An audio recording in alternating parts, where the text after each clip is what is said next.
नमस्कार दोस्तों, आइए आज हम बात करते हैं कंप्यूटर के रैम और रोम के बारे में। डिफरेंस बिटवीन रैम एंड रोम।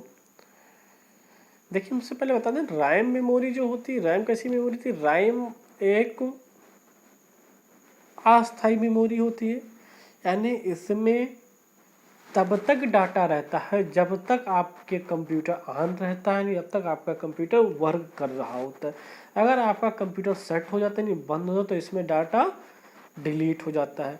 रोम जो होता है, रोम कैसा मेमोरी है? वो अस्थाई ना होकर अस्थाई मेमोरी है। इसमें डाटा हमेशा एक बार स्टोर कर देने के बाद जब तक आप उसको हटाते नहीं तब तक उसमें स्टोर रहता है। ठीक है। रैम में क्या करता है? रैम जो है आपके डाटा को रीड और राइट दोनों कर सकता है। रोम सिर्फ डाटा को रीड करता है, राइट नहीं कर सकता, यानी लिखता नहीं। देखिए, यह रैंडम एक्सेस मेमोरी होती है। रैंडम एक्सेस मतलब ये डाटा को एक स्थान से दूसरे स्थान तक ले जाने में सहायता प्रदान करता है। और रोम कैसी मेमोरी होती है? सिर्फ रीड वाली मेमोरी होती है। ठीक। इसमें यूजर द्वारा सूचनाओं को लिखा हुआ पढ़ा जाता है, यानी रीड एवं राइट किया जा सकता है। किसमें? रैम में। रोम में क्या है? इसमें यूजर द्वारा सूचनाओं को केवल पढ़ा जा सकता है और क्या किया जा सकता है? लिखा नहीं जा सकता। दूसरी यह कंप्यूटर की वोलेटाइल मेमोरी होती है। वोलेटाइल मेमोरी यानी अस्थायी मेमोरी होती है। और यह दूसरा रोम जो होता है वो कंप्यूटर की नॉन वोलेटाइल मेमोरी होती है, यानी अस्थायी मेमोरी होती है। ठीक। फिर दूसरा आता है, कंप्यूटर को बंद होते ही इसमें संग्रह की सूचना नष्ट हो जाती है। किसमें?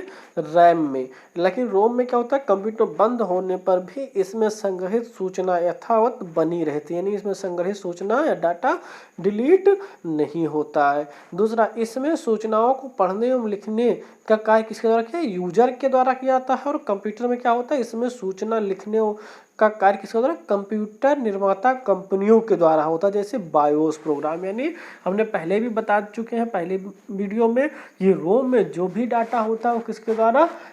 कंपनी निर्माताओं के द्वारा। जब कंप्यूटर को बनाते हैं, नहीं मदरबोर्ड को बनाते हैं, उस समय जो बायोस इंस्टॉल करते हैं उसी समय रोम में सभी प्रकार के डाटाओं को डाल देते हैं। फिर अगला आता है आपका, क्या होता है? रोम जो होता है कितने प्रकार का? दो प्रकार। कौन कौन सा? डी रैम और यस रैम होता है।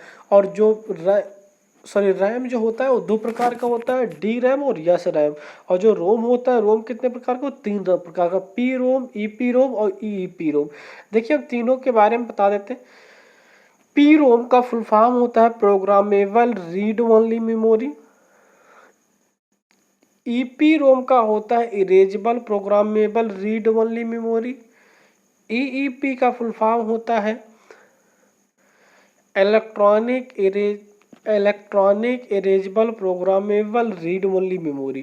देखिए, पी रोम में क्या होता है और ईपी रोम में क्या होता है और ईईपी रोम में क्या?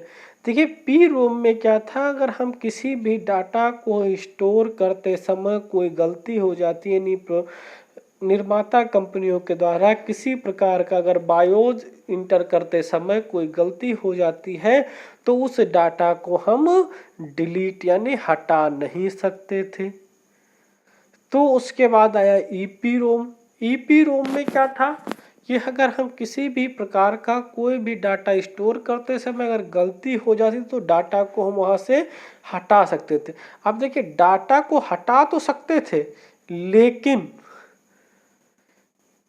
डाटा को हटाते समय हमें क्या करना पड़ता था? इसमें पराबैंगनी किरणों का बौछार करना पड़ता था। और पराबैंगनी किरणों का बौछार करते समय क्या होता था?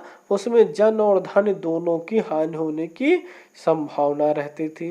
फिर अगला आता है ईईपी रोम। ईईपी रोम जो इस समय के मदरबोर्ड में प्रयोग होता है, इसको electronic erasable programmable read only memory बोलते हैं। इसमें क्या होता है? इसमें हम किसी भी प्रकार के डाटा को आसानी से बिना कंप्यूटर से में किसी भी रोम को हटाए, बिना पराबैंगनी किरणों का बौछार के आसानी से हम इसमें से डाटा को क्या कर सकते हैं? डिलीट कर सकते हैं, जो आपका डाटा गलत हो चुका होता है। यह हुआ आपका रैम और रोम में डिफरेंस। धन्यवाद। अगर वीडियो आपको अच्छी लगी हो तो लाइक करें, कमेंट करें, शेयर करें और सब्सक्राइब करें।